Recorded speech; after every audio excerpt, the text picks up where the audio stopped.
Okay, I think we can get started. So good morning, good afternoon, good evening, depending when you are. And thank you for tuning in. My name is Lorenzo Vidino, and I'm the director of the program on extremism at George Washington University.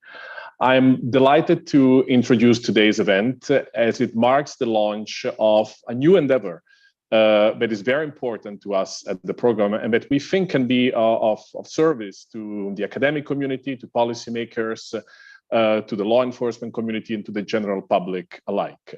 The project is called the Global Local Jihadist Nexus, Islamic State and Al-Qaeda Affiliates Monitor, which I'm fully aware it's quite a mouthful. We probably should have spent more time thinking of a catchy title for it, but it does perfectly capture what we want to do with this project, which we foresee ongoing for the next few years. The idea behind this project is to periodically analyze, focus on some current trends when it comes to jihadism in specific locales, in specific geographical areas, and really do deep dives into what the most important trends are, what the policy implications of those trends are, with the two variables that are the title, which is the global versus local dynamic and the ISIS versus Al-Qaeda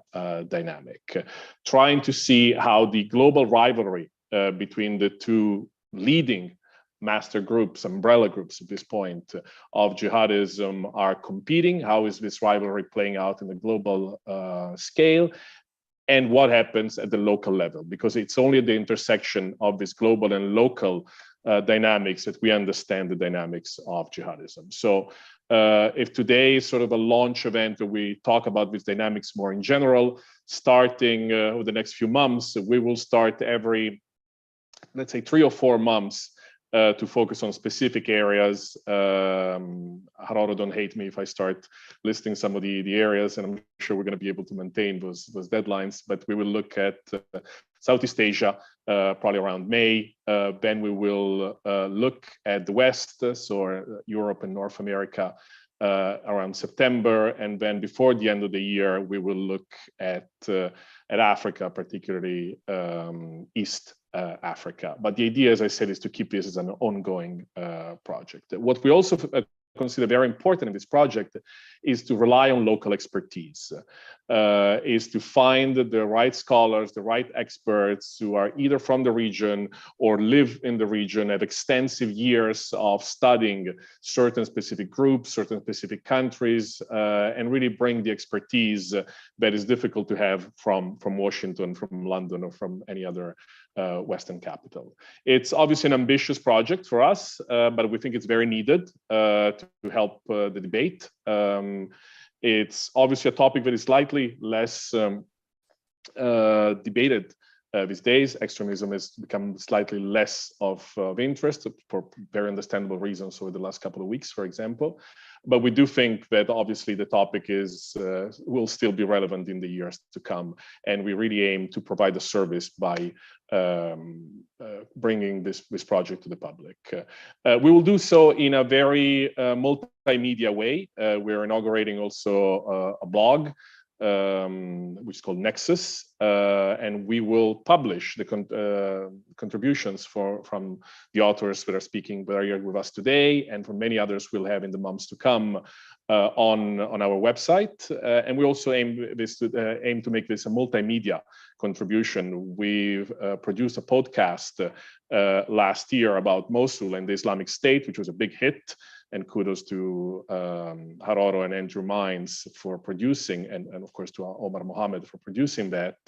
And I think because of that very successful experience, we want to do so also in the future. And indeed, it's the dynamic duo of Hararo and Andrew that will be leading this project. They've been putting a lot of work to really create, first of all, conceive the project and then create the website. So I urge you to go to our website and look at the specific pages devoted to this project, finding the right authors. So there's a lot of work, and really kudos to Hararo and Andrew for spearheading what will be, I hope, one of the landmark projects for us at POE.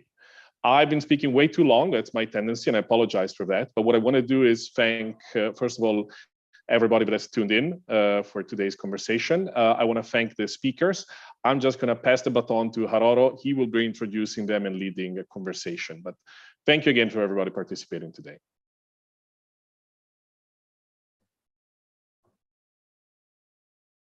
Great, thank you, Lorenzo, and thank you and welcome to everyone that's tuned in today, whether it's on Zoom or streaming live on YouTube or elsewhere. We really appreciate your attendance, because this is a big project for the program on extremism, and we are very, very thankful to the authors that are lined up for the coming months. And the inaugural authors for today, of course, are Balama Bakari, Trisha Bacon, and Fakonda Akbari.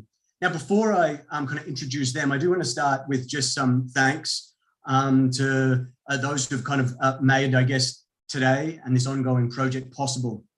Firstly, of course, to Lorenzo and Seamus for their work pushing this forward. It's very much appreciated, and to the rest of the Program on Extremism team.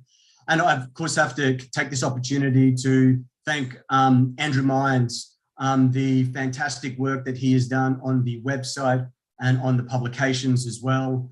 Something I should add about the publications.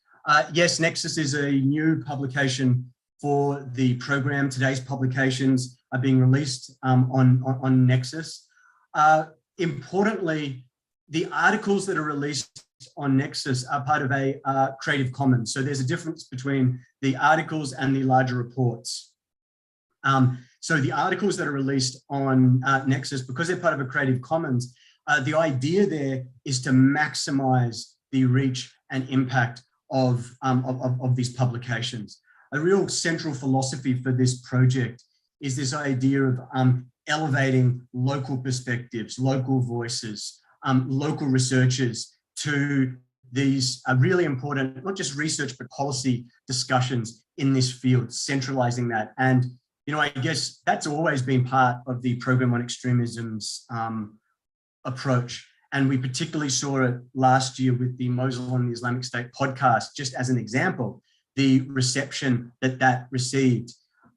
Most importantly, I think, for Iraqi listeners, for people that were in Iraq, and their sense that those stories were being told, that their perspectives were, for many, for the first time, were front and center, and the value that gives to not only the research field, not just the policy field, not just those who make strategic and operational decisions, but also the general public, which is just as important, perhaps most important. So with that, I'll just very quickly run over the structure for today. As I said, we have a fantastic panel. Our panelists will provide 10 to 15 minutes of opening remarks before we move into a discussion and Q&A. So to our panelists, today we'll be opening with Balama Bakari, who's a senior analyst at the Tony Blair Institute for Global Change. Balama is the senior analyst in the Extremism Policy Unit of the Tony Blair Institute. And he has written a really exceptional report titled, "It's a Bit Tricky, Exploring ISIS's Ties with Boko Haram." And so on that note, thank you, Balama. Yeah, thank you very much, Haroro, and thank you to Lorenzo and the team for this opportunity, but also for launching this very important program, which, as Lorenzo said, promises to contribute to academic and policy debates and policy debates and crafting in the coming months and years. As Haroro introduced, my paper looks at the relationship or explores the ties between Boko Haram and ISIS, and it argues that it is a bit tricky because the explanations we have tried to offer, or scholars and security analysts have tried to offer previously, have always been this black and white explanation of either exaggerating the relationship or downplaying it to say it is nothing. And that's why the paper is entitled as it is. And what I'm going to do in the next 15 minutes or so is to run through my 6 slides. I might not be able to cover every point in the slides, but I have just projected them and I would mention some of them, but all of them are covered in the paper itself. As you can see, the first slide has 2 photos, or one I should say. In the background in Arabic language is Shekau's original pledge of allegiance to ISIS in March of 2015. This is the text that accompanied the announcement, which was an audio announcement. But the caption itself captures what happened. It says the bay'ah of, Shekau's bay'ah to the Caliph of the Muslimin, Abu Bakr al-Baghdadi, who was the ISIS leader then. Now, when this pledge of allegiance happened and it was accepted by ISIS within 5 days, there were lots of reactions, but we can categorize them into 2. And these reactions are still the kinds of reactions that we get, depending on who is doing the analysis. Some people tagged it as cheap auction or a cry for help.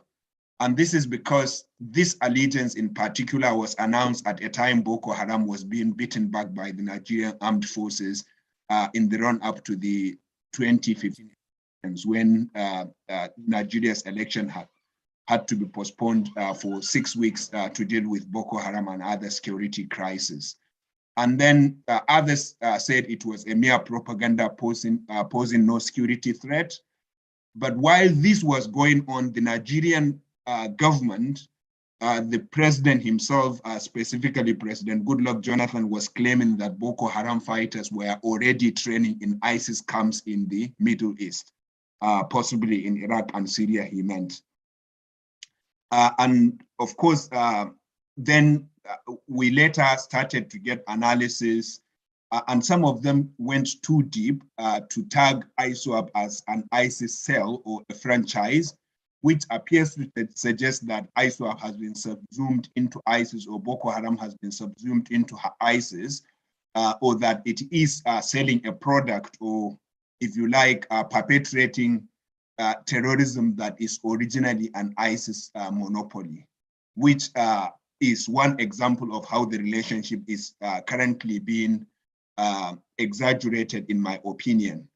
But then, while this is going on, the Nigerian government, the current Nigerian government, continues to push this narrative that Boko Haram has been defeated. And what we have now is a different group that is a composition of a band of international criminal gangs, suggesting that they are non-Nigerians coming to Nigeria to fight and exploit the gaps or the vulnerabilities left by Boko Haram, which is another example of exaggeration by government. So what you have are security analysts, some of them in DC, some of them in Pentagon, dismissing the relationship, saying there is nothing there, it is mere propaganda.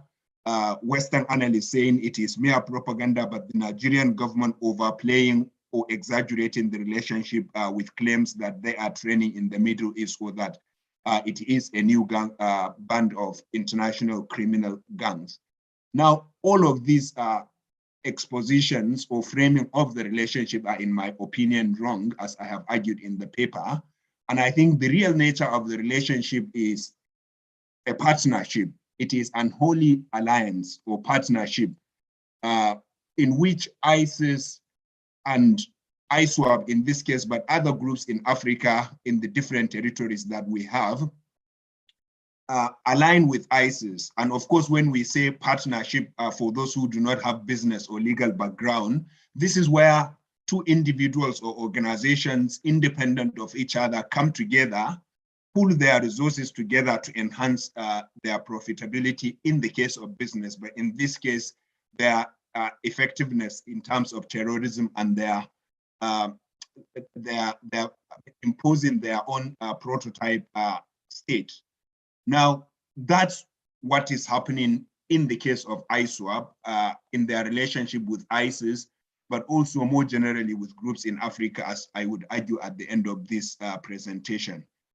And of course, when people argued that it was a cry for help because Boko Haram was being beaten at the time, and that's why Shekau pledged allegiance to save his face, we later found evidence showing that it was actually ISIS that first courted Shekau.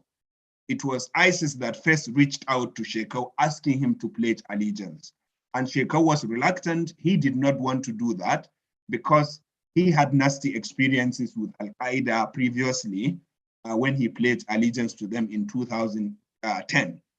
But also because Shekau, being a megalomaniac leader, wanted to maintain or retain his power as the overall imam who, to whom an unalloyed allegiance was owed. And so because of these reasons, Shekau did not want to pledge allegiance. He only pledged allegiance after intense pressure from his senior leadership, senior members in the Shura, who argued in favor of pledging allegiance, and after Shekau had got assurances from ISIS that he was going to continue to be the leader. And this talk started when Boko Haram was at its peak. As you would see in the paper, the person who midwifed this relationship chronicled in his own Twitter page, which has now been suspended, that it was when Boko Haram took the 276 Chibok girls and the attention that attracted across the globe, that he, as an ISIS operative, reached out to Boko Haram and asked them to pledge allegiance. So it wasn't a cry for help. It wasn't an auction. It was a relationship that was first courted by ISIS. And then over the past 5-6 years, what we saw was significant support from ISIS to Boko Haram, and I am going to outline some of them in the next slides. But the point I make on this slide is that it was a significant support and it has helped in enhancing Boko Haram, but it wasn't existential. And Boko Haram or ISWAP remains highly localized. Their enemies haven't changed. Their messaging hasn't changed, even though their external facing messaging, which is published by ISIS, is different. It has its own local messaging, which is internal facing, that is mostly in Hausa and Kanuri, which hasn't changed because of the Pledge of Allegiance. And then I concluded on this slide by saying that it is a partnership in an adhocratic arrangement, which is that Boko Haram continues with its day-to-day operation, with its agenda and its messaging, but then it is in alliance with ISIS by providing content, by getting help and support from ISIS, and therefore it is a marriage of convenience in which both parties gain benefits.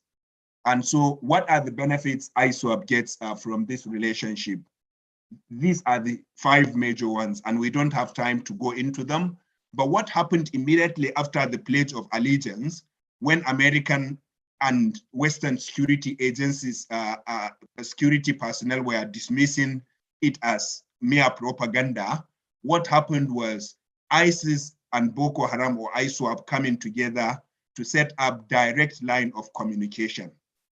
And for the past 6 years, they have been in communication almost in real time, mostly using WhatsApp and Telegram channels, but it is now mostly Telegram channels.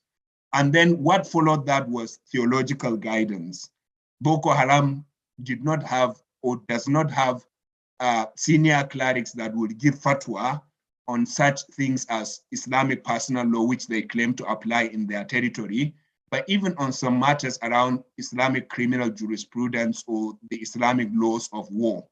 And so they needed scholars. Before the ISIS allegiance, they mostly would ring Salafi scholars whose number they had and ask their fatwa on issues they trust them on. They disagree with them on violence, so they don't ask them questions on violence, but they do ask them questions on other issues and go by their advice. But then after the Pledge of Allegiance, then they got a direct line of communication with ISIS through which they were able to get guidance, theological guidance. And then after that, we started to see media and propaganda support, especially in terms of remote training on improving Boko Haram's videos. And within few months, we saw improvements in Boko Haram's videos, some of them coming with Arabic subtitles or other subtitles, and we saw improved logo, iconography, and other kinds of improvements. And then the financial support. And this draws on a research by Crisis Group. Vincent, a Crisis Group researcher with extensive contacts in the Lake Chad region, perhaps one of the Western researchers with the most extensive contacts on the ground. He has interviewed former fighters who claim that ISIS regularly sent between $10,000 and $100,000 to ISWAP after the Pledge of Allegiance.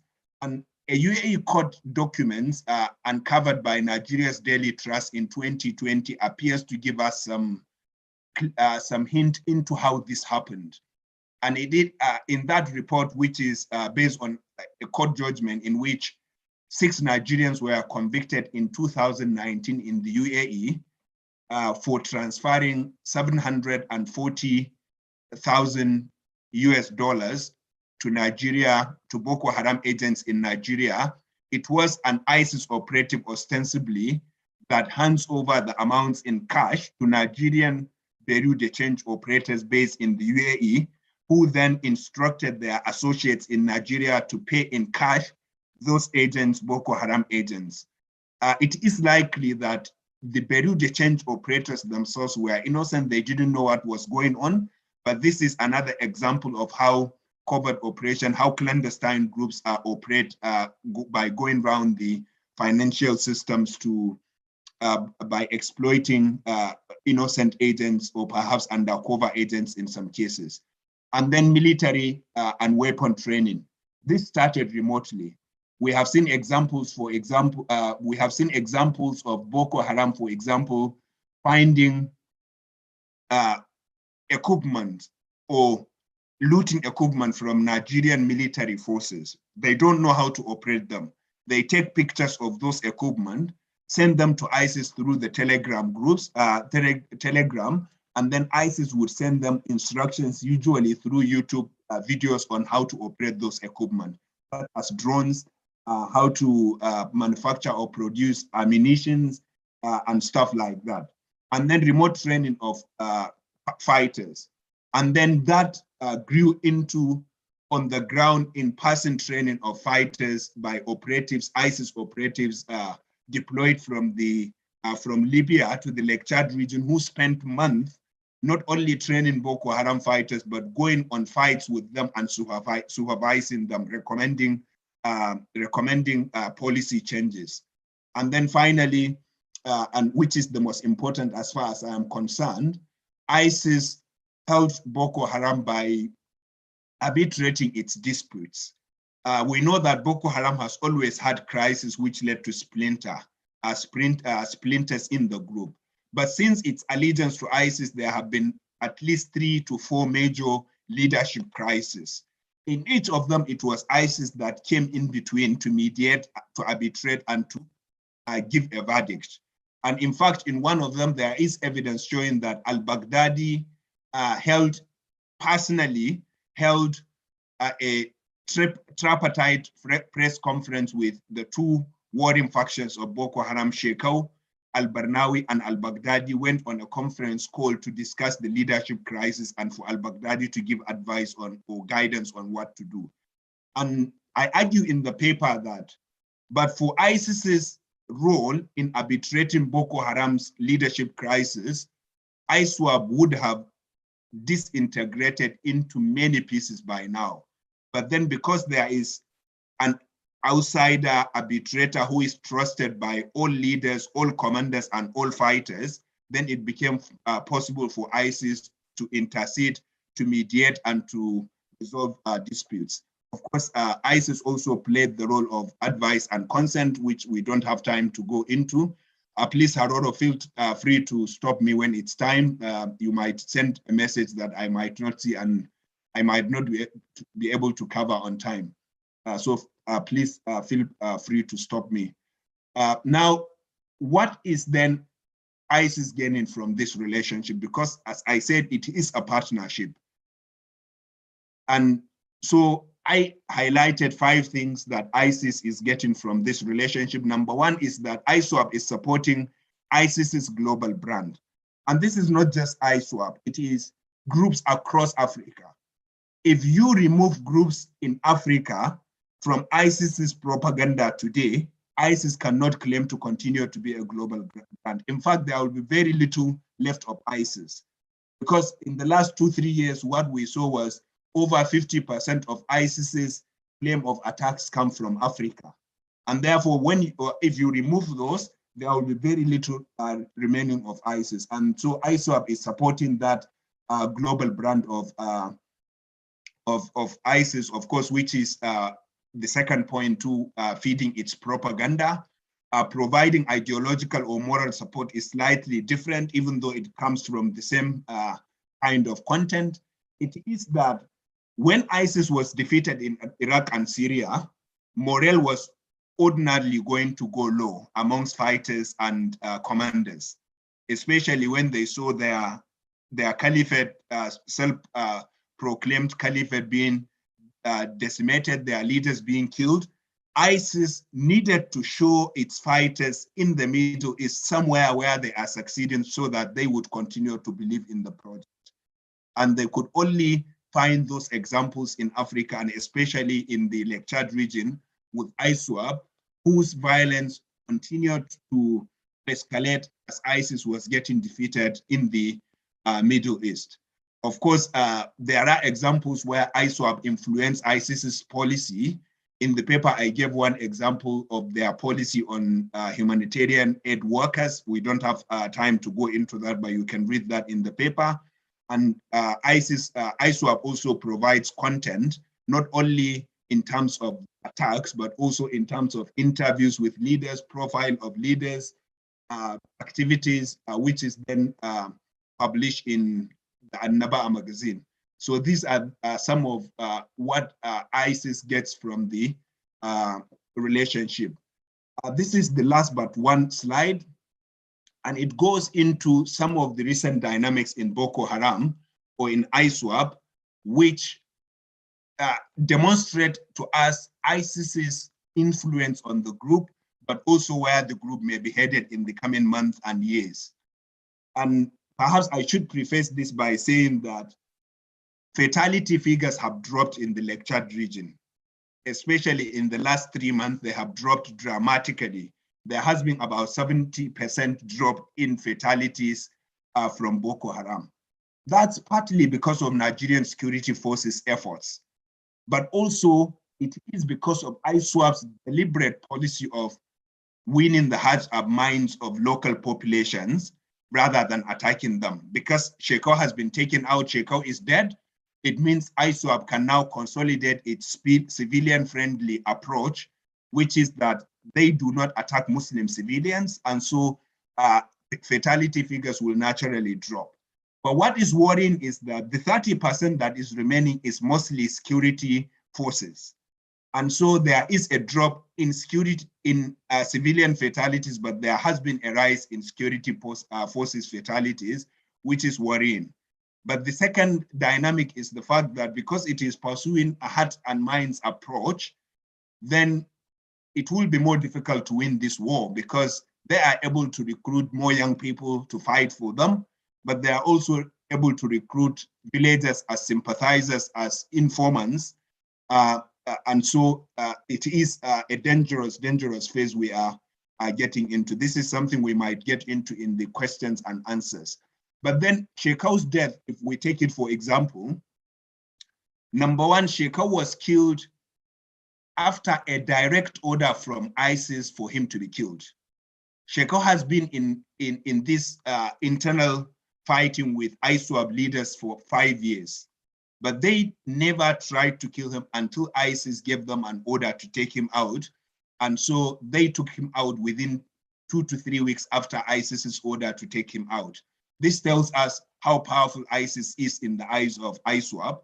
But also when Shekau was dying, when he was taking his last breath, he never dissociated himself from ISIS.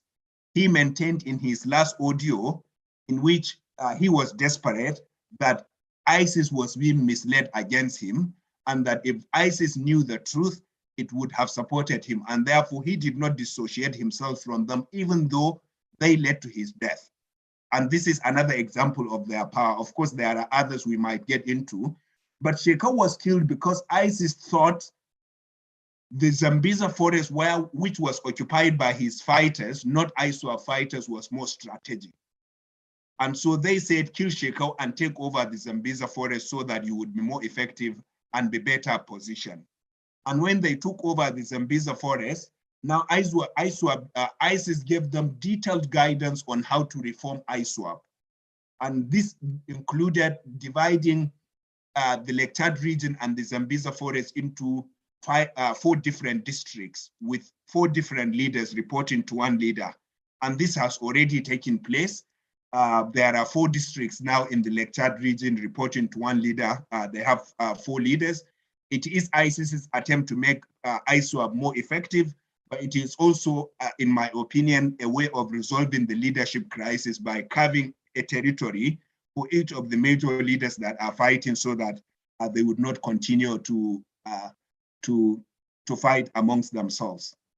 Now, perhaps I would just skip some of the points on this slide. I know time is against us, but I will just highlight this very important point. The photo you see in the background is a drone shot that was published by ISWAP about 3-4 weeks ago, which they published after attacking a Nigerian military camp.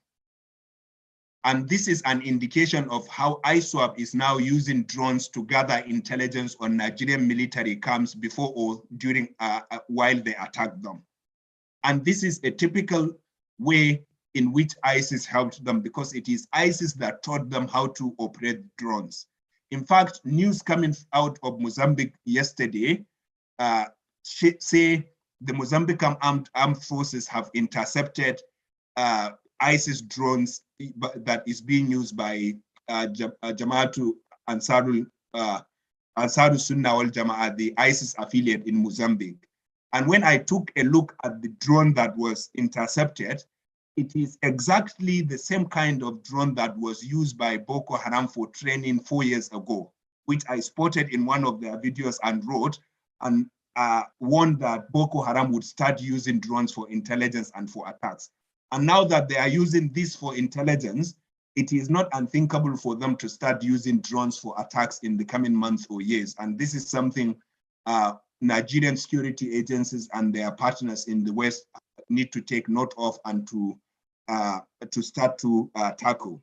Of course, the other photos, the 2 on the side, on the left and the right, the one on the right is an example of ISWAP's preaching activities. Because it is pursuing this hearts and minds approach, it doesn't attack Muslim civilians. What they do is going on preaching tours to villages across the Lake Chad region. But they also stop people on the highway, travelers on the highway. And you can see 2 drivers that were stopped by ISWAP on the highway, and they preached to them and gave them their pamphlets, inviting them to the ISWAP territory to build their businesses and to live there. Of course, in them, they criticized the Nigerian military for causing humanitarian crisis by attacking civilians and saying they don't attack civilians. The photo on the left is of ISIS's charity or humanitarian activities. Last Ramadan, they claimed to have collected 51 million naira in zakat, which they then shared in food, clothing, and cash to villagers in the Lake Chad region, mostly people within their territory, but also outside their territory, as part of their effort to win hearts and minds. The photo in the center is another thing altogether, which is covered in the paper, especially in the introductory part of the paper. I don't know if I am doing good as to time, but this is the last slide, which tells us some of the lessons we learned from the paper, but more generally from the relationship. And this lessons for policy and for research. Yeah, sorry, Balama. We'll probably another maybe 30 seconds.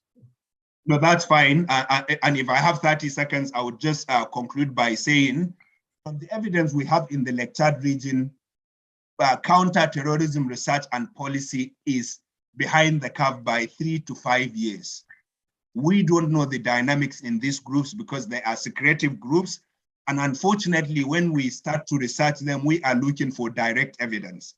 You see, the UN experts, for example, on Mozambique or on the lectured region, talking of lack of direct evidence of control and command by ISIS, which we will never find until when it is too late. And ISWAP is a clear example. The dynamics I have explained to us happened from 2015, 16, 17, but we did not get evidence of what was going on until 3-4 years later, which is an indication that we need to be more innovative in our research methodologies of these groups in Africa, but across the world. Also contemplate scenarios and assume the worst rather than hope for the best. Thank you very much, Haroro, and thank you for listening. Great, thank you, Balama, and really I do recommend that everybody reads Balama's report. As you can see from his presentation there, it really captures that interaction of global and local forces that this project is trying to really hone in to get to the heart of and understand those interactions.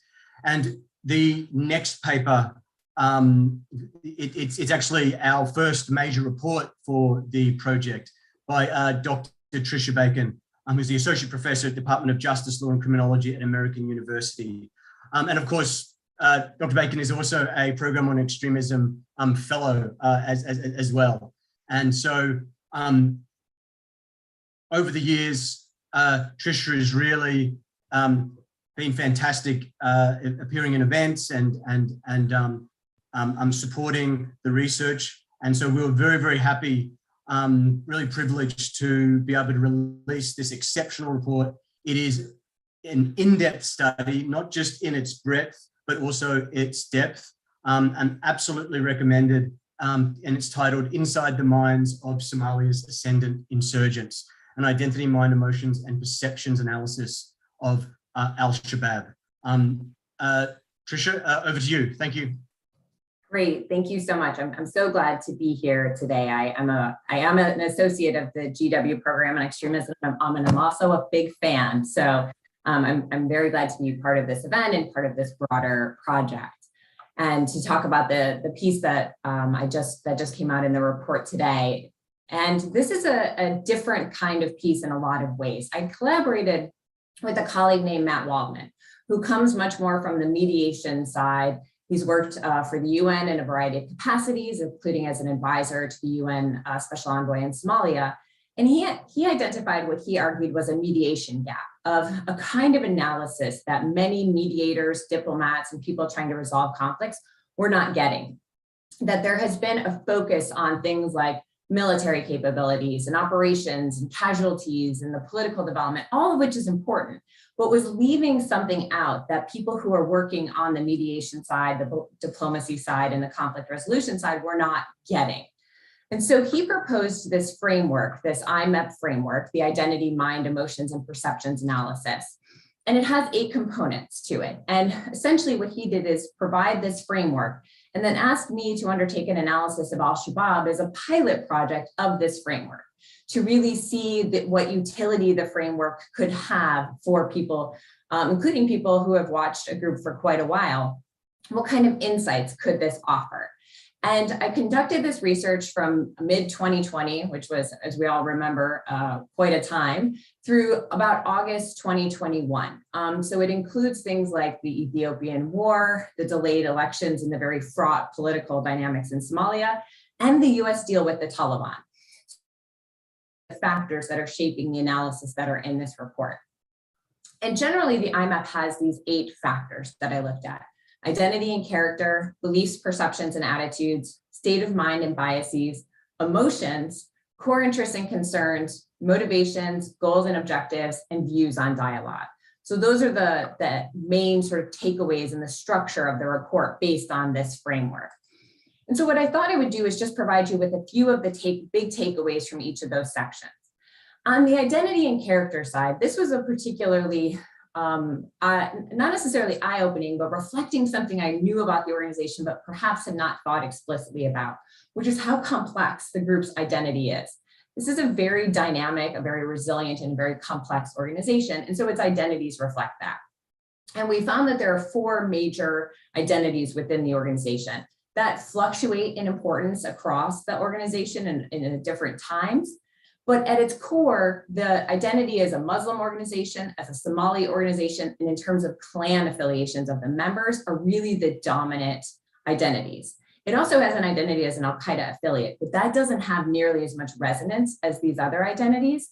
And that's significant because this remains a very Somali-centric organization. And it has this very sizable cadre from Kenya, and yet there is this still very Somali-centric component to it. And that clan has really become deeply embedded in al-Shabaab, just as it is in Somali society, even though the group has often claimed it's trying to transcend clan. And when you look at the current generation of leaders, what you see is this is much more of a homegrown cadre of leaders at this point. The founding leaders had formative experiences overseas, in Afghanistan and Pakistan, being educated in other places, whereas the current cadre of leaders are much more a product of a predecessor organization during the 1990s, AIAI, or simply al-Shabaab, which has now, of course, existed for about 15 or 16 years. Looking at its beliefs and perceptions, what I found is that the group really does possess a shared set of core beliefs and religious and political beliefs about its superiority to the Somali government, its opposition to foreign intervention, and its desire for what its interpretation of an Islamic state in Somalia. And that's pretty well established, but it really came across how it has this shared set of beliefs, and compared to its adversaries, that is a significant advantage. Most of its adversaries do not possess the same kind of core set of beliefs as al-Shabaab has been able to develop within the organization. And even though it has this core set of beliefs, this is a deeply pragmatic and opportunistic organization. And so that it's that these set of beliefs don't preclude it from being fairly pragmatic and opportunistic when the situation calls for it. And this is, as I mentioned, a very complex organization. It's part terrorist organization, part insurgent group, part shadow government, and part mafia. And so when you have an organization like that, of course, there are going to be fault lines within it. Not to mention that it has this multi-clan composition and this sort of tricky dynamic between regional foreign fighters and the Somali-centric nature of the organization. So there are important areas of potential divergence, and that is surrounding particularly matters of clan resources of clan, resources by clan, resources and civilian casualties, especially when certain civilian casualties affect certain clans more than others.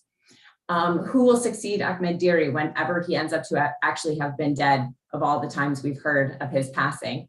And then on negotiations. And so I call these potential areas of divergence because none are particularly salient at the moment, as far as we can tell. This is an organization that has certainly had serious fault lines that have been resolved through violence, but at the moment, at least in its external presentation, to the degree that you can penetrate the organization, there are not really major sources of internal fractures within the group. In terms of its state of mind, one of the other things that comes up is its perceptions. And al-Shabaab is credited as an organization that understands its adversaries fairly well and has fairly accurate perceptions of them.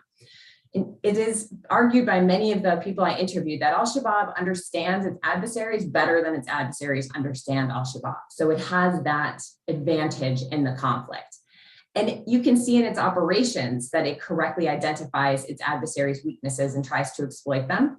And you can also see that it's effective at communicating that to the Somali populace, to its Somali constituency. It's able to convey those weaknesses in ways that correspond with existing understandings and perceptions. In terms of its state of mind, I think this is an area where we recognize there's quite a bit of local variation, and that local variation is probably not well understood, at least from the outside. But overall, this is a group that recognizes that it has the upper hand in this conflict and that time is on its side, that the international community's commitment is wavering and there's a sense of exhaustion with the investment in Somalia. So the group accurately perceives itself as having a strong current position. But this is an organization that has had its fortunes very much have peaks and valleys. And so there isn't this sense of overconfidence, like victory is inevitable. Rather, there is a recognition within the group that its fortunes can and have changed. And it is fairly clear-eyed about that. And it reflects how adaptable and resilient the organization is, that it recognizes its current position and also recognizes that this may not be the permanent circumstances that it finds itself in. On the emotion side of things, I have to admit, when I first was given this framework, I kind of balked at this particular part of it. This, as a person who's worked in the intelligence community and as a scholar for a number of years, this is not something I had given much thought to. But some of it was not surprising to me. There was a constant theme of contempt towards the Somali government in particular that we would expect.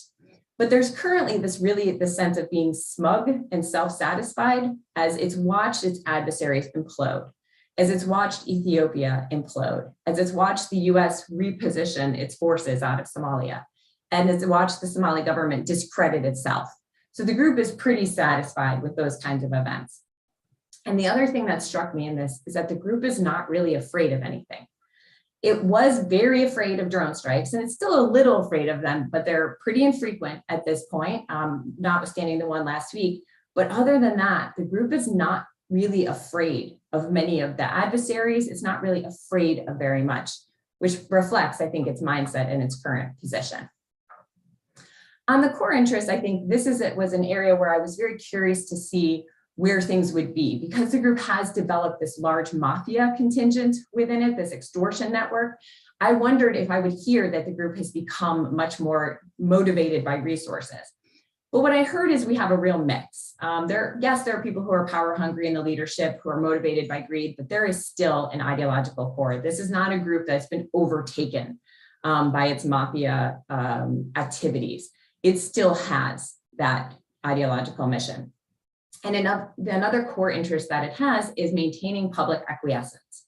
And I say public acquiescence, especially of clans that are important to its resources, its recruitment, and its territorial control.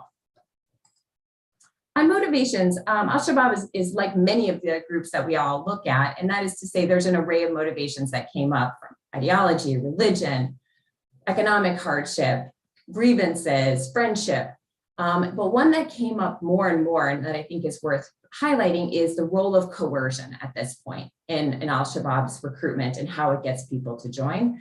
And the fact that there are very few ways to defect from the organization that don't require tremendous risks. So why people stay is very hard to determine at this point, because it's not really that viable to leave. And seventh, on the goals and objectives, this is fairly well established that the group is seeking this Islamic State in Greater Somalia, so the parts of Kenya, Ethiopia, Djibouti, etc. I think there was some interesting points raised that if the group actually achieved an Islamic State in southern Somalia, how much would it really still pursue the Greater Somalia vision? How much would it really have that expansion?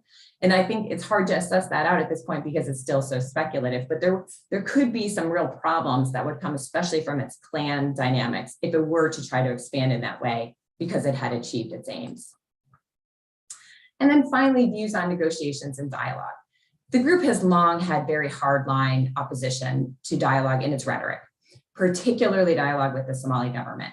And the consensus was that at this point, the prospects to try to resolve the conflict through negotiations are pretty poor.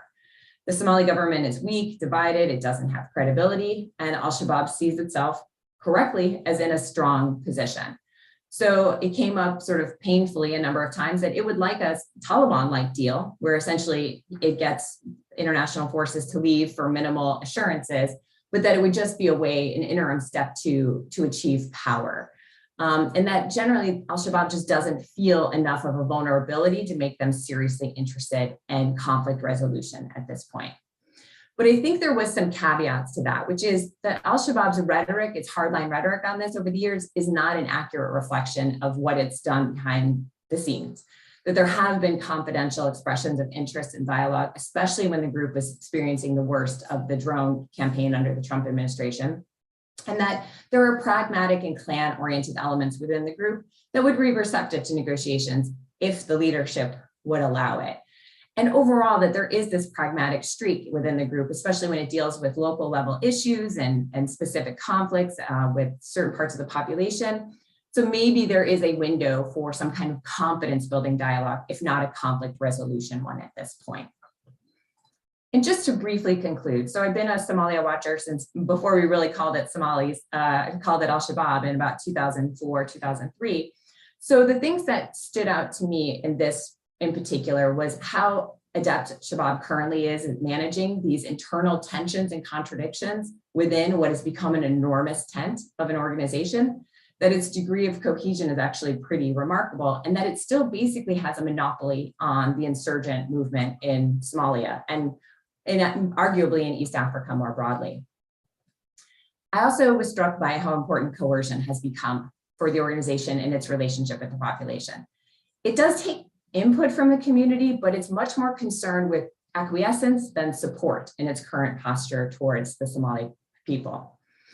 And I was also, as I mentioned, struck by how homegrown this generation of leaders is compared to some of the previous generations. And you see this reflected in how embedded al-Shabaab is in society, how much it's infiltrated basically the whole range of Somali government institutions, from the intelligence service to the Chamber of Commerce.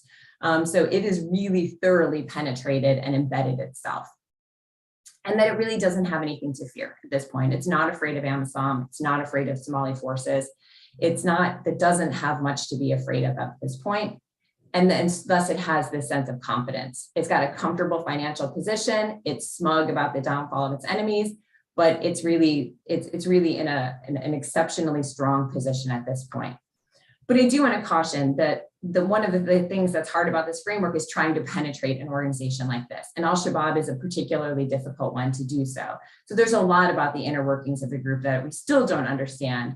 And I think that has been revealed during the political crises that we've observed, that al-Shabaab could have tried to exploit the political crises in Somalia much more than it did. This notwithstanding this recent spate of attacks, it seemed sort of content to let its enemies implode themselves. And it does raise a question in my mind in the current situation in Somalia: is everybody benefiting from the status quo except the Somali people? The government's getting a tremendous amount of international support. Al-Shabaab is in a strong position. And so that there isn't the impetus that maybe would be needed in order to really seriously try to resolve this conflict. And on that very sobering note, I will wrap up and pass it back to Gerardo.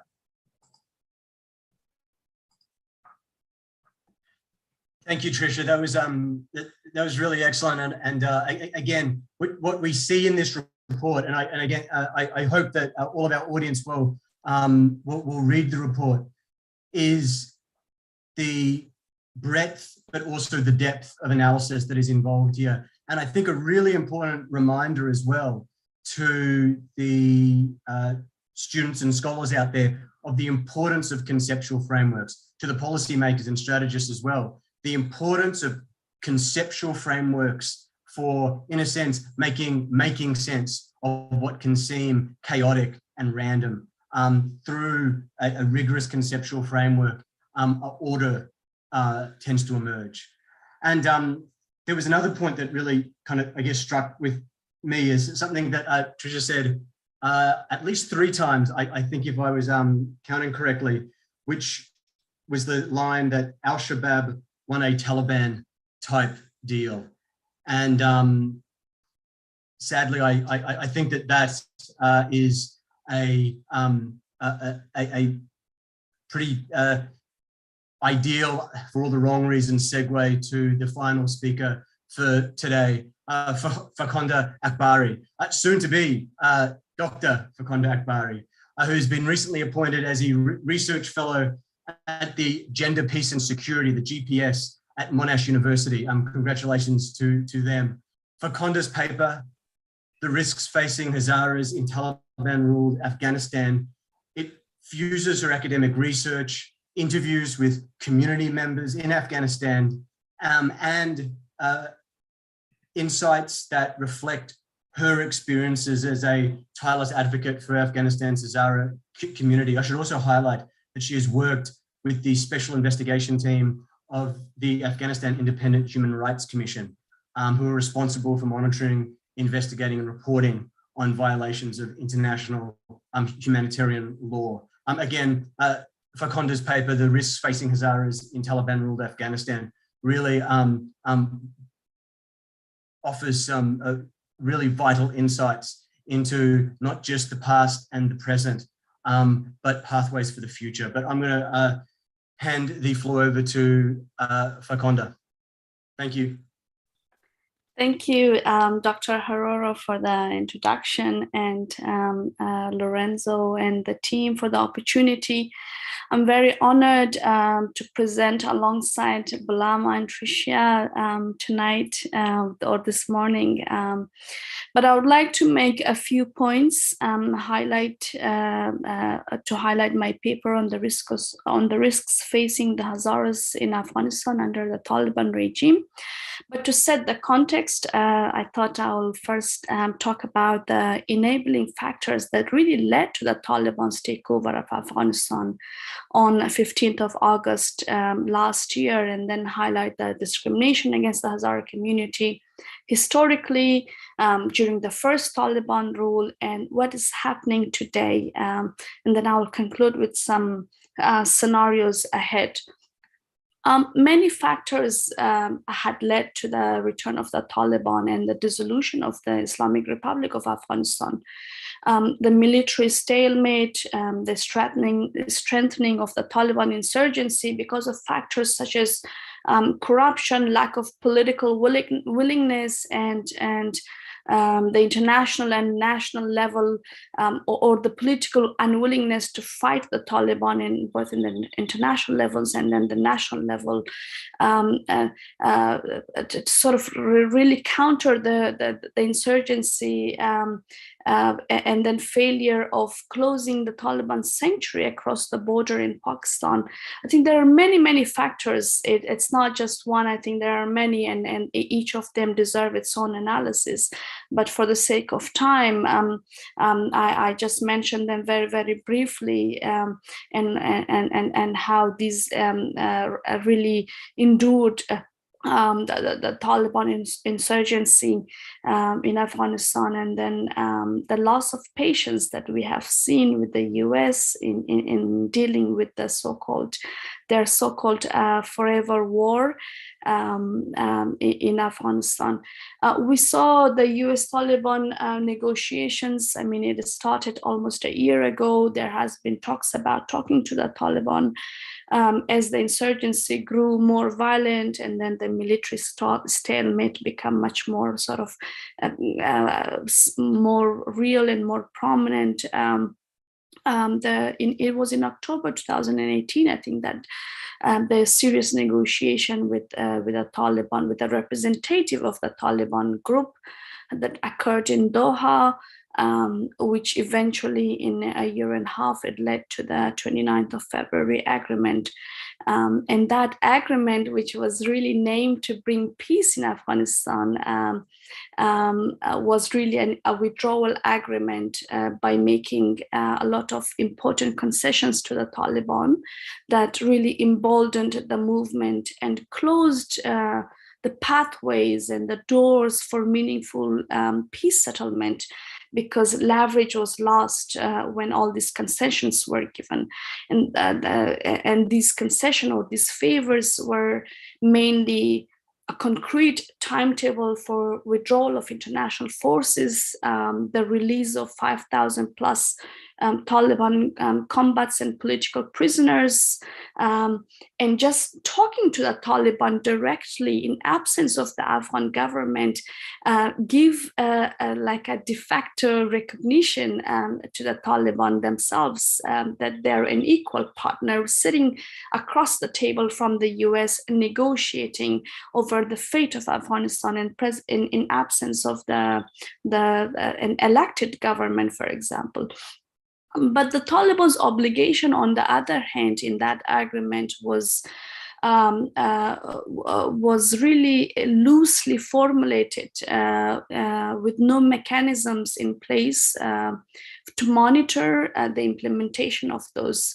And the agreement really gave an effect to a cascade for the collapse of the Republican system, and then the demoralizing of the security forces and the Afghan people to sort of stand up and fight against. I mean, there are other factors such as corruption in political and military forces, but a change in Afghanistan politically, if you see history, it always happens not with military takeover in the battlefield. It's always a political cascade, and it happened as a result of these political shifts that happen. And this is exactly what we saw after the agreement was signed, that the security forces and the people generally believe that yes, the US and the international partners are leaving Afghanistan, the Taliban are coming back, and for survival, we need to shift alliances. And then we saw so many local deals happening, districts after districts, province after province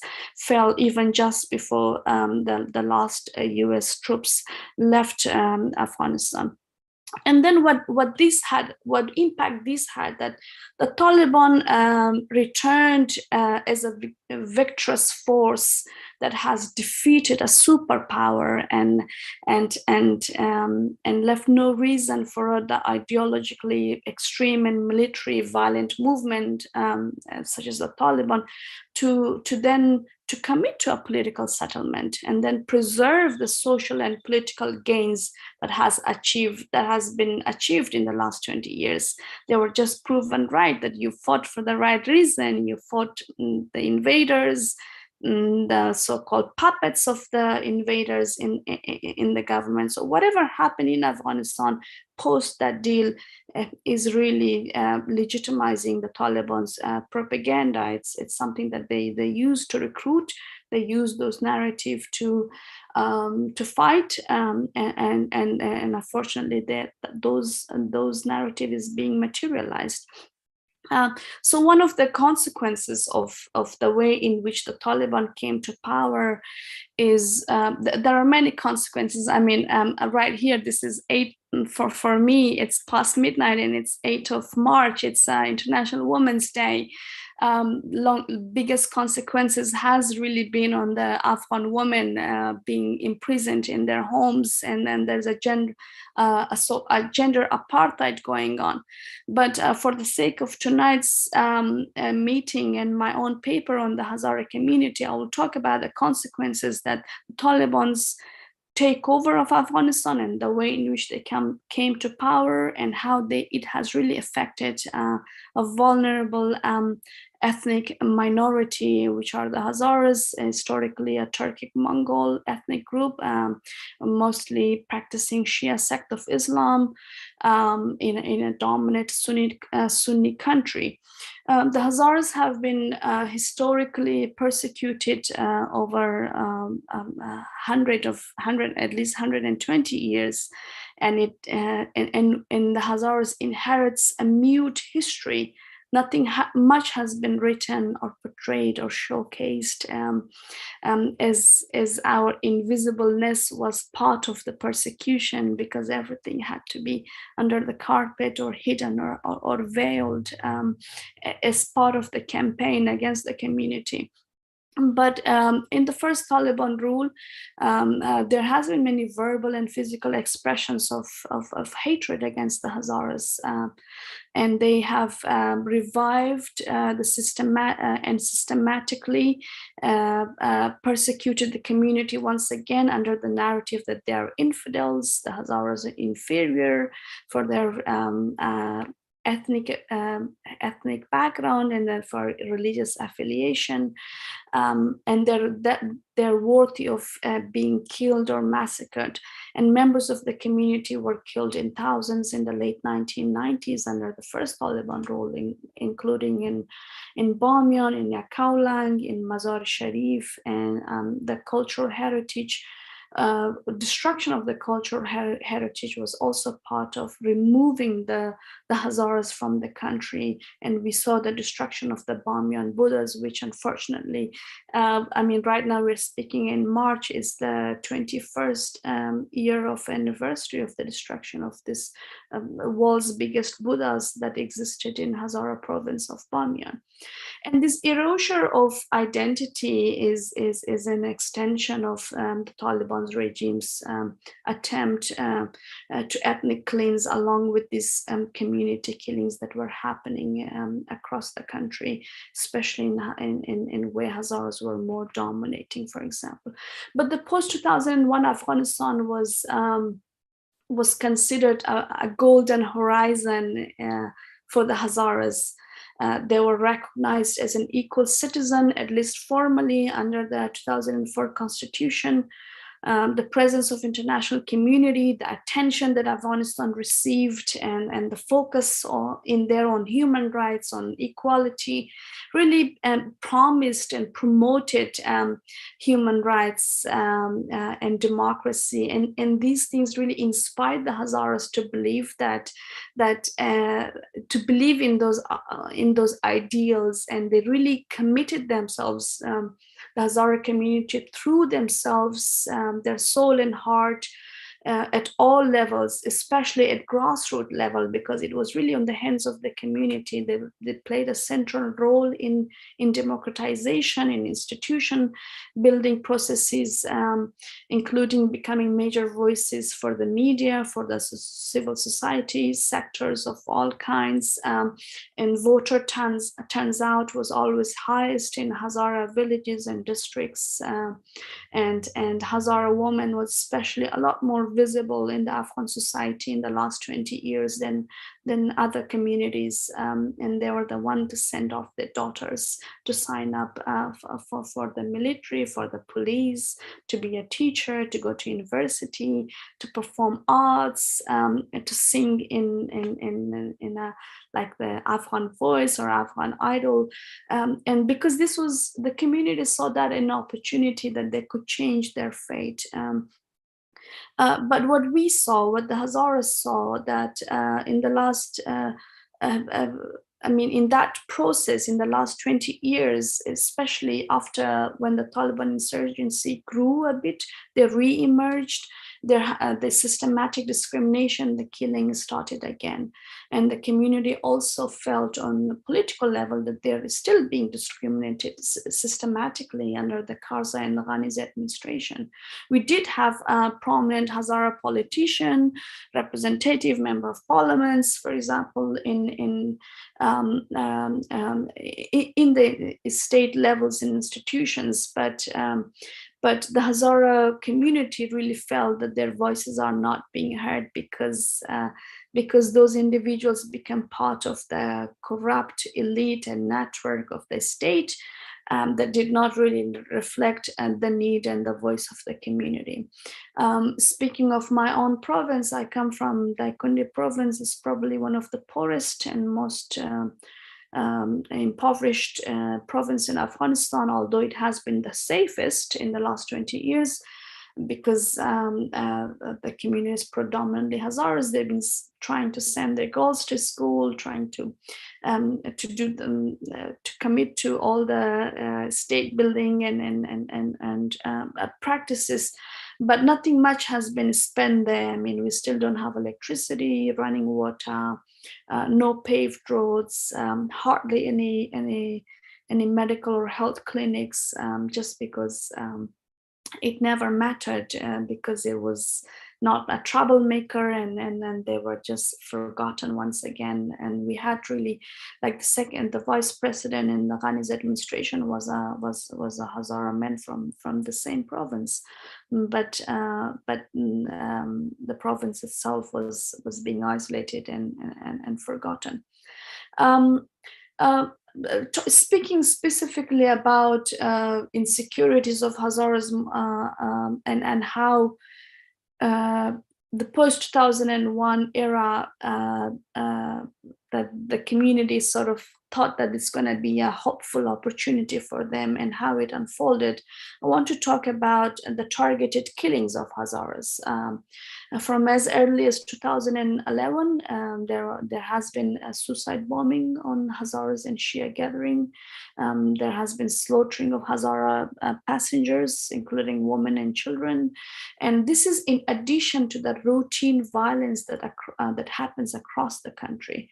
Afghanistan has been unsafe for everyone, but I'm not, by highlighting the plight of Hazaras, I'm not denying that everybody else in the country has been through, or the communities has been faced by violence. But what I'm trying to highlight is that in addition to all of that, there has been really specific, targeted, curated violence against the community that really targeted them based on their ethnic and religious identity. And in the last 10 years, or at least 12, 13, 7, 8 years, that there has been a record on the Hazara neighborhood of Dasht-e-Barchi. It's in west of Kabul, where Hazaras are based mainly, and most of them came from different rural provinces. There has been many attacks, almost on weekly basis. The vehicles that transports young Hazaras to their workforces, they're targeted. Sports centers, gym, medical centers, including the recent one in May 2020, I think it was, the maternity hospital, which is really unprecedented in the whole history of Afghanistan, that a maternity hospital was targeted, where mother and babies were directly killed and targeted in that incident. And we also probably know, our audience know about last year's attack on school, of Hazara schools. There has been many, but particularly the last one, which was Sadul Shahada school, that killed almost 200 girls in Dasht-e-Barchi.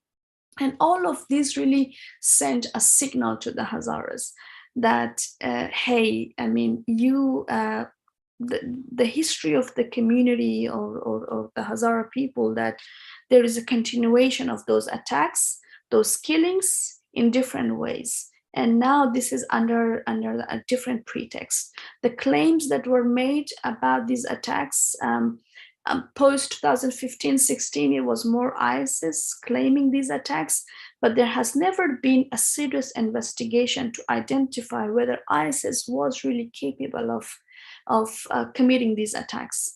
But similar attacks by the Taliban themselves had happened previously, and to the community targetedly, and it included on targeting Hazara passengers on the highways, targeting or killing Hazara communities, specifically in Ghazni, in Uruzgan provinces.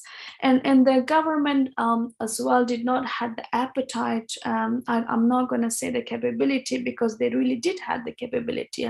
Dasht-e-Barchi, for example, is only kilometers away from Arg, or the presidential palace. But no serious attempts were made to recognize the community's vulnerability and to identify how these attacks are happening and who are behind it. And in recent years, especially when the peace talks were happening, these attacks against community was really politicized. The Taliban were blaming the government were blaming the Taliban, and then ISIS was claiming responsibilities. And we know, as speakers before me highlighted, especially Bulama, about ISIS's approach and behavior. So this whole thing really signaled or give the message to the community that they're not being protected. Vulnerability or sensitivities against the community has risen to a different level. It has a different shape, a different form. And what can we do? What can we do now? But let me talk about with what's happening now. With the Taliban in power, they're trying to portray an appeasing image of themselves to the Hazaris, to the international community, for the sake of recognition, for legitimacy. We have seen them for different reasons. But the insecurity against the community has continued, unfortunately, including targeted attacks. There are more abduction, extrajudicial killings, discrimination in the political and social levels against the Hazaras. And then there are a new form of insecurities, which includes forced displacement that were not practiced like more widely in the last 20 years, which is much more new and happening more recently. As the Taliban had taken power, thousands of Hazaras have been displaced from their homes, at least in the 5 provinces. The lands are being evicted, and they're also, the Hazaras are also removed from judicial system. Even the Taliban, even though they're trying to portray an appeasing like an image of themselves, but stating that the Hazaras cannot be a judge. They do not practice the Sunni jurisprudence, and Hazaras are not capable. And then there are also examples of Hazaras being removed from civil administrations, including like teachers being removed for no reasons from all layers, and then also what we see that in international humanitarian aid, however limited, that is being diverged and distributed in the country, and the Taliban are redistributing them based on the preference that they have, which often goes to the provinces and areas that the Taliban come from, or their loyalists or their supporters are. And even during the evacuation, Hazaras have been experiencing discrimination on entering the gate to the airport, passing the Taliban's Sifir or 01 security forces. And there has been many examples. Some were not reported by the international media, but reported by the locals, including my own friends here in Australia who are Australians trying to evacuate. But because they looked Hazara, they were a Hazara, they were not able to pass the gate, and they were pushed back. And all of this sort of sent again that alarming signal to the community that nothing much has changed in the Taliban 2.0, that the second version of them that has come to the country. The current situation, as I mentioned, is bad for everyone other than the Taliban themselves, but that historical hatred against the community and also because the community has been supportive of democracy and human rights in Afghanistan, justifies violence against Hazaras. There has been a perception that the Hazaras have been stepped out of their historical roles, and they're subordinate, they're an inferior group, and they need to be pushed back to the place that they belong to, because last 20 years, I mean, and not on the political top levels, but in the grassroots, Hazaras have had really great achievements, such as bringing medals from the Olympics, being the first grade from university entrance exams, and so many more, and just highlighting that they're not inferior. I mean, proving that they could be an equal citizen of Afghanistan. That image and that face is now being challenged once again. It really, really affects the community's morale, that they have been trying to sort of gain it back after so much discrimination and historical persecution. And then other reason that the community is a lot more vulnerable right now is because we have lost an independent media and civil society in Afghanistan. The Hazara diaspora have lost their eyes and their ears to report on the community. Last 20 years was first time for the Hazara community to really voice what they have been through. what has been happening. I mean, as I mentioned earlier, persecution has been going on for over 120, 130 years. But why we are being heard a little bit now? Because of this a vibrant civil society, open media. We have been able to talk, and I'm here to speak to you, but this is being blocked once again. And there's a lot of people who evacuated, but then a lot in the country that remains are not able to talk because they fear for their life. And this is very, very concerning, because we do not know what else is happening, and we can't really bring out that texture of vulnerability to you, or that would be able to help the community to receive protection. On the way forward, what's happening and how this will lead to the future, I'll try to be very quick. So far, the Taliban's behavior and their exclusionary policy against everybody, and not just Hazaris, have been paving the way for very dangerous scenarios for Afghanistan. That it does not signal any willingness for stability, for legitimacy, or for meaningful political settlement in the future. I mean, the first scenario is that the current status quo would remain largely the same. As the Taliban has tightened its control, it's likely that opportunities for Hazaras would shrink even further. There are no Hazaras at any meaningful level, at any layers of the government or the system. Forced displacement is continuing. There is systematic discrimination. There are targeted attacks. I mean, the ISIS or the so-called ISIS is continuing its attacks against the community. We saw the airport bombing. We saw the continuous bombing of western part of Kabul, and nowhere else in the country, mainly, but Kunduz, Kandahar, and west part of Kabul, targeting Shia and the Hazaras, and they're likely to continue. And all of this will really push the community in the extreme margins of the society. A second scenario, which is a lot more dangerous, is a civil war, escalation of the risk of genocidal violence against the Hazaras if the Taliban fail to become more flexible or transition itself to a national system of government, and also to be able to consolidate fragmentation and internal factions that Taliban itself is experiencing right now, and not much has been said or talked about. It's sort of, but a lot has been told to us.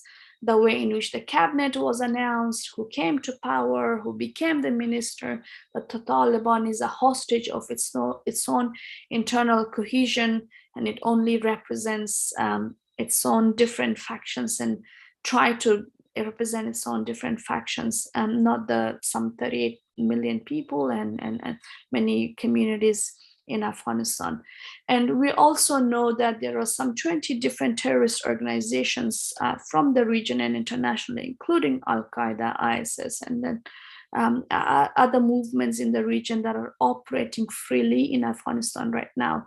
The UN Security Council sanction report is a great reference for everyone to see, that concerns are being alarmed or being raised, that the Taliban post that Doha agreement that they really meant to close their ties or cut their ties with Al-Qaeda has been continuing, and how with the Taliban way of coming to power has inspired these organizations to sort of revive themselves. And for Hazara community, it's specifically a threat, because these organizations are mainly Sunni extremist, and as a Shia group or as a minority group, I think it really raised the vulnerability, and of course the Taliban, if in case they lose their cohesion, over their rank and file, it's going to further bring out that hatred, that revenge against the community more, which I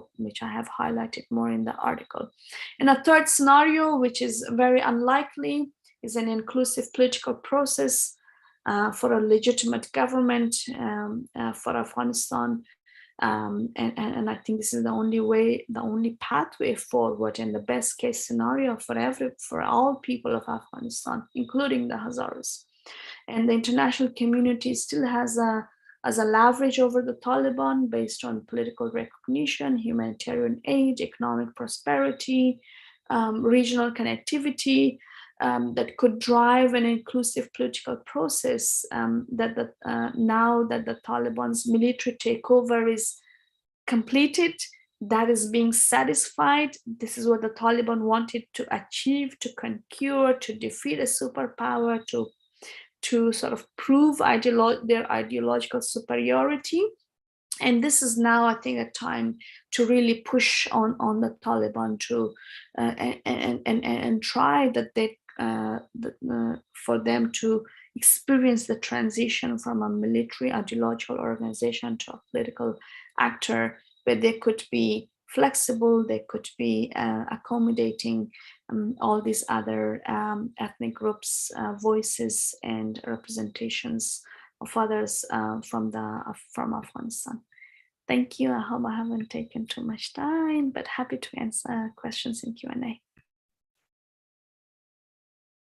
Thank you, Furqan. Those are really fantastic insights from you. I'm really happy and grateful to say that yes, your paper is out today as well. But we but at the program we'll be featuring you more in the future with some other events and publications. So thank you, Furqan. I guess we don't have a lot of time left, and I think that the question that I'd like to pose to Trisha and Balama is that, I mean, I wonder what you're thinking as you listen to Furqan talk about the implications of withdrawal of these policies. I wonder, you know, when you're looking at your own case studies, when you're looking at the example of Somalia, you're looking at the example of Nigeria,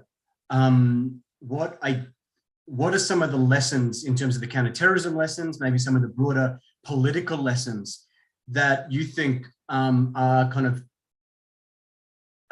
are applicable, that can be kind of drawn from the example of what really was a disaster in Afghanistan? I'm certainly for you know, the average member of the Afghan population, particularly the Hazara communities. I'm just curious to hear what some of your reflections are.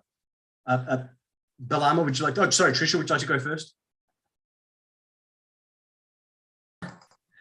I was gesturing for Balama to go, but I can go.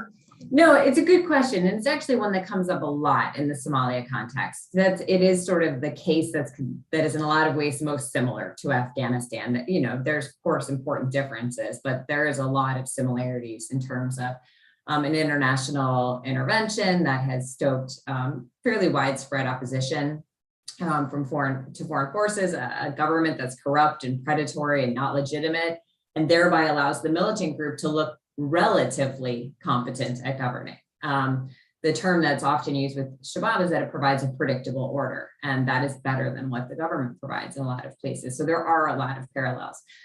One of the parallels that or lessons learned that I have taken from the Al-Shabaab case is with the Taliban, US Taliban negotiations, there was so much talk about the right time to negotiate. And there was a failure to sort of get any processes in place at times that were less than ideal to negotiate and to have talks and have dialogue, that by the time it happened, the US was already on its way out the door. And so one of the things I have argued is, yeah, I don't think that the conditions are ripe to resolve the conflict in Somalia right now in terms of Al-Shabaab. I do think the conditions are ripe to start getting the channels of communication and dialogue in place, should there be a better opening for a negotiated settlement of some kind, rather than trying to simultaneously put those things together and negotiate the way that was done in Afghanistan. I think what happened with the Taliban has badly discredited the idea of negotiations with these militant groups. And I think there's the way that it was done in that case, it's fair that discredited it. Well, more broadly, I think that is an unfortunate side effect of it, because I think with a group like Shabaab that is equally embedded in society in Somalia, that there's really no viable military path to really seriously degrade this organization, or an appetite to do so, frankly, by the forces on the ground. So I do think that there is merit to avoiding some of the mistakes that occurred in the Afghanistan case, but I think that it's quite possible that the outcome will not be that different in Somalia that it was in Afghanistan if we continue along the same path. Thank you, Tricia. Bilama, I guess your reflections on some of the lessons that may or may not be transferable. Yeah, I mean, there are lots to cover. I mean, from the presentation, excellent presentation. I thought the Afghan example, some of the lessons could be transferable to the Lake Chad region, but I think most of it is most suitable to the Sahel, which is another area I study closely. I mean, when we look at it generally, I think one lesson is very clear, which is something Tricia did mention, which is our failure to target the root causes. Bullets and bombs might kill terrorists or decimate them, but the ideology itself, the grievances and the wrapped interpretation of Islam that is used to attract people to violence has got to be addressed. And unfortunately, both Western partners and domestic governments haven't invested enough into those areas. If anything, the military interventions have only escalated the grievances. And we have seen in the Taliban case, in the Afghan case, how corrupt governments, repressive governments can cause damages that can at the end of the day lead to the destruction of 2 decades of hard work. But when you look at the Sahel in particular, what we saw immediately after the Taliban takeover was these congratulatory messages from groups in the Sahel and the Lake Chad region, but also these groups using this example of Taliban as an example of victory after tribulations, and as an inspiration for their fighters to be steadfast so that they would get to where the Taliban got. And today we are seeing the Western troops withdrawing from the Sahel. France is withdrawing in 4 to 6 months. All Western allies are going to withdraw, not from the Sahel, sorry, from Mali. And we know that the Malian government is negotiating with Jenin, that's Jama'at Nusrat al-Islam wal-Muslimin, which is the Al-Qaeda affiliate operating there. It is already in control of rural areas in northern Mali. And so they are negotiating, unfortunately, from a position of strength. They are seeing Taliban as a good example of what they can achieve, and Western troops are withdrawing from the country.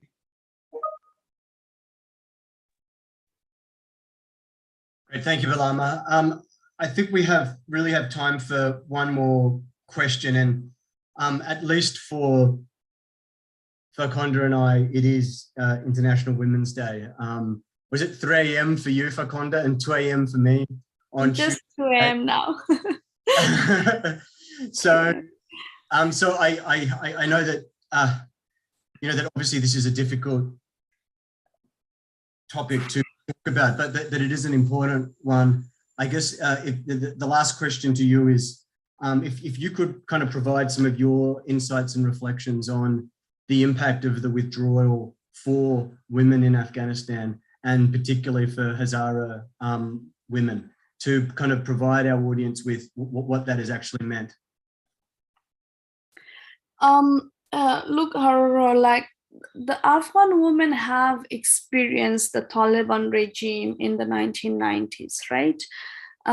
There was a fully on gender apartheid, no schools, no employment, and then after that we heard inspiring stories of Afghan women teaching girls in their underground at their homes, educating. My aunties, my older sister was part of that generation. I was a child at that time.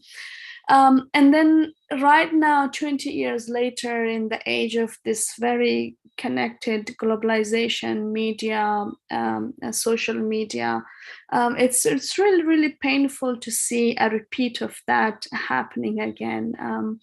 I'm seeing women and girls whose mothers, whose older sisters have been through that process. I mean, they were invisible. They had to go underground or get educated, or others who had missed in education, and by extension to that, a prosperous life because they wanted to do, but they just couldn't. And it's happening once again. And then this whole 20 years was, it's long enough, but it's also short enough that many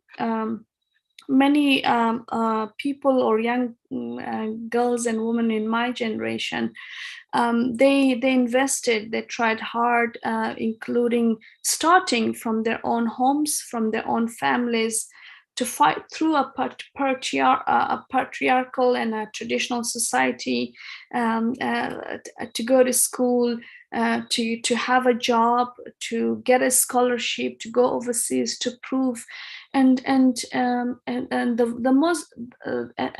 most vulnerable they were, the better they tried, or the harder they tried. And then the repetition of that right now, I mean, not many Afghan women have been evacuated. There are probably, I don't know, maybe 100, 200,000 people evacuated, but everyone else is in the country, and they feel right now they're locked, they're imprisoned in their homes. They cannot go outside or travel on their own past certain kilometers, goes beyond a certain age. I think it is 12 years of age, and they cannot attend secondary schools, employment, apart from some healthcare workers, other women, they're at home. So it's really, really alarming, and also really they told me that it's unbelievable that in the 21st century, and this is happening to them, what has happened to their mothers or their older sisters, aunties in the past, it's repeating on them. And these are young people, much more connected probably than you and I with the world, being imprisoned in their home. But there's one hope, and I think what the Afghan women do and girls do in the country is giving, visualizing that hope, or that message, which is resistance. They walk to streets at the risk of their lives. We have seen very powerful, but at the same time painful pictures of Afghan women with guns and Kalashnikovs pointed at their chest. They are fighting for their fundamental right. Right now, I mean, everybody would be scared of the Taliban because they knock at your door anytime, they search, they can kill you, they can imprison you, and nobody could ask. But women still take that bravery, that courage, to walk, to meet in groups, to walk up on their streets and to protest. Because when I ask them, they include my own family members and my own friends, and they say, we have nothing to lose. If we can't go to university anymore, that we have been studying on empty stomachs, and we have been walking kilometers and hours a day just to be able to attend school. If I can't achieve anything anymore, I would rather die, they say. I would rather fight for my freedom than be imprisoned at home, at their home. So I think the biggest challenge that are coming to the Taliban regime, it's not from the international community or anybody else. It's coming from the Afghan women and girls across Afghanistan, and there is no division between urban and rural, which is a narrative that is being portrayed. It's women and girls across the country, and whatever opportunity they get, they are voicing, because they do not want like very sophisticated or advanced level rights. They want their fundamental rights, which is employment and education. And this is preserved in their rights, in their religious context, in their cultural context, and they're fighting for that. And I really hope that there is a strong solidarity and a strong support for Afghan women and girls across the world, because it's extraordinary that we are watching how they're fighting for it. Thank you, Fakonda, and please do follow Fakonda's ongoing work and her ongoing advocacy as she begins her work at GPS at Monash, and yes, as I said before, soon to be Dr. Fakonda Akbari. So I want to, I guess, wrap up today's panel and thank really 3 absolutely leading scholars in this field for just wonderful presentations. You have to read these papers, and please look out more broadly for the work that this project will be producing over the coming weeks, months, and years. Once again, thank you for your time. Thank you to the presenters, and until